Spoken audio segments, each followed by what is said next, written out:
إن الحمد لله نحمده ونستعينه ونستغفره ونعوذ به من شرور أنفسنا ومن يهده الله فلا مضل له ومن يضلل فلا هادي له وأشهد أن لا إله إلا الله وأشهد أن محمدا عبده ورسوله رب اشرح لي صدري ويسر لي أمري واحلل عقدة من لساني يفقهوا قولي واجعل لي وزيرا من أهلي رب زدنی علما اللہم فقہنا فی الدین آمین۔ الحمدللہ ہم نے الرحیق المختوم کتاب جو ہے سیرت النبی کے حوالے سے شروع کی ہوئی ہے۔ تو کتاب الرحیق المختوم میں عرب کے محل وقوع اور قوموں کے تذکرے کے بعد مصنف نے اگلا اہم باب عرب حکومتیں اور سرداریاں کے عنوان سے قائم کیا ہے۔ اس باب کا مقصد رسول اللہ صلی اللہ علیہ وآلہ وسلم کی بعثت سے پہلے عرب کے سیاسی نظام، وہاں کی حکومتوں اور قبائلی سرداروں کے ڈھانچے کو واضح کرنا ہے۔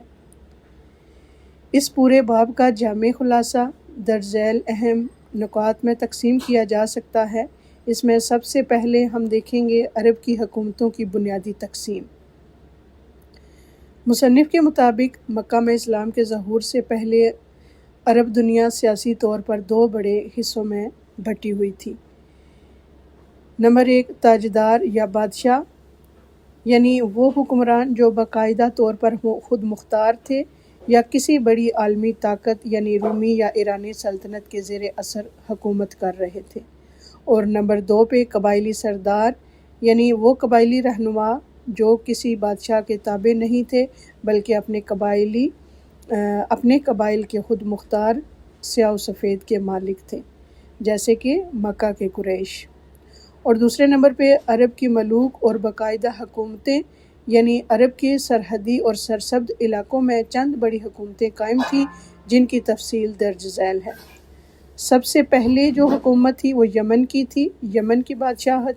یمن عرب کا سب سے زرخیز اور متمدن علاقہ تھا جہاں تاریخ کے مختلف ادوار میں درج ذیل قوموں نے حکومت کی۔ سب سے پہلے اس میں آ جاتا ہے قحطانی اور ہمیری سلاطین۔ یہ یمن کے اصل حکمران تھے جنہوں نے یہاں عظیم تمدن قائم کیا۔ دوسرے نمبر پہ حبشہ یعنی ایتھوپیا کا تسلط۔ ذو نواس ہمیری بادشاہ نے جب نجران کے عیسائیوں کو خندقوں میں جلا کر مارا، جس کا ذکر قرآن مجید میں اصحاب الاخدود کے نام سے ہے، تو رومی سلطنت کی شہ پر حبشہ کے عیسائی بادشاہ نے یمن پر حملہ کر کے یہاں قبضہ کر لیا۔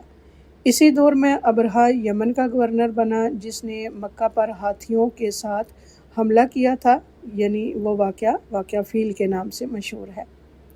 اس کے بعد ایرانی یعنی فارس کا تسلط۔ ابرہہ کے بیٹوں کی بد انتظامی کے بعد یمن کے ایک شہزادے سیف بن ذی یزن نے ایرانیوں کی مدد سے حبشیوں کو نکالا۔ یوں یمن ایرانی سلطنت کا ایک صوبہ بن گیا اور رسول اللہ صلی اللہ علیہ وآلہ وسلم کے دور بعثت میں یہاں کا ایرانی گورنر بازان تھا جو بعد میں مسلمان ہو گیا تھا۔ ہیرا کی بادشاہت۔ نمبر 2 پہ ہیرا کی بادشاہت یعنی عراق۔ یہ حکومت عراق اور اس کے اطراف میں قائم تھی اور ایرانی سلطنت کسریٰ کے ماتحت کام کرتی تھی۔ یہاں آل نصر یا مناظرہ خاندان کی حکومت تھی۔ اس خاندان کا سب سے مشہور بادشاہ نعمان بن منظر تھا۔ ایرانی بادشاہ ان عرب سلاطین کو جزیرہ نما عرب کے داخلی بدو قبائل کے حملوں کو روکنے کے لیے ایک بفر زون کے طور پر استعمال کرتے تھے۔ تیسرے نمبر پہ شام کی غسانی سلاطین، یعنی یہ قبیلہ قحطانی نسل سے تھا جو صد معارب ٹوٹنے کے بعد شام کے سرحدی علاقوں میں آباد ہوا تھا۔ یہ حکومت رومی سلطنت قیصر کے زیر اثر تھی اور عیسائی مذہب کی پیروکار تھی۔ انہوں نے بھی رومیوں کی سرحدوں کی حفاظت کا کام کیا اور اسلام کے خلاف جنگوں میں رومیوں کا بھرپور ساتھ دیا۔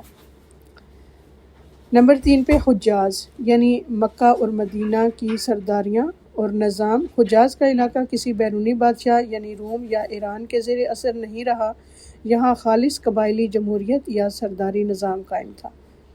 اس میں سب سے پہلے مکہ کی امارات اور قریش کا نظام آتا ہے۔ مکہ کا نظام عرب کے باقی حصوں سے بالکل مختلف اور مقدس تھا کیونکہ یہاں بیت اللہ قائم تھا۔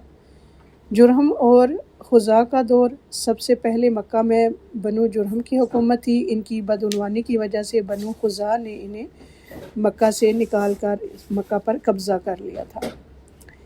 اس کے بعد قصیب انقلاب کا انقلاب 5ویں صدی عیسوی میں رسول اللہ صلی اللہ علیہ وآلہ وسلم کے اجداد میں سے ایک سچے رہنما قصیب انقلاب نے قریش کو اکٹھا کیا اور خزاع سے مکہ کی تولیت یعنی انتظام واپس لے لی۔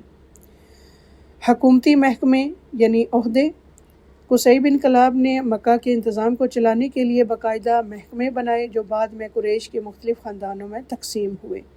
اس میں سب سے پہلے الندوہ یعنی پارلیمنٹ، دارالندوہ میں قریش کے اکابرین جمع ہو کر جنگ، امن اور دیگر اہم فیصلے کرتے۔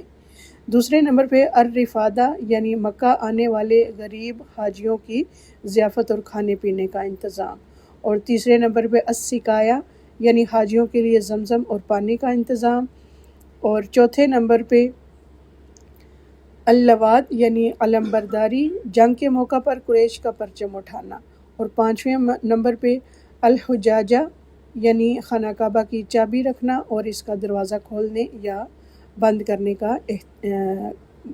کا اختیار۔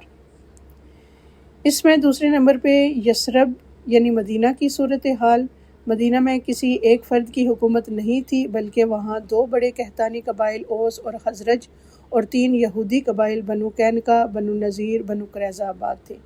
ان قبائل کے درمیان مسلسل جنگیں رہتی تھی جن میں سب سے آخری اور خونریز جنگ بعاث تھی۔ رسول اللہ صلی اللہ علیہ وآلہ وسلم کی ہجرت سے ٹھیک پہلے مدینہ کے لوگ اس خانہ جنگی سے تنگ آ کر عبداللہ بن ابی بن سلول کو اپنا بادشاہ بنانے کی تیاری کر رہے تھے اور اس کے لیے تاج تیار ہو چکا تھا، لیکن اسلام کی آمد نے مدینہ کا منظر نامہ بدل دیا۔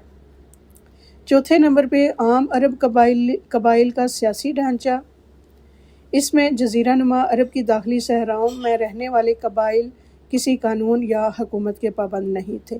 ان کا نظام قبیلے کی عصبیت، قبائلی یکجہتی پر قائم تھا۔ قبیلے کا سردار ہی ان کا جج، کمانڈر اور حاکم ہوتا تھا۔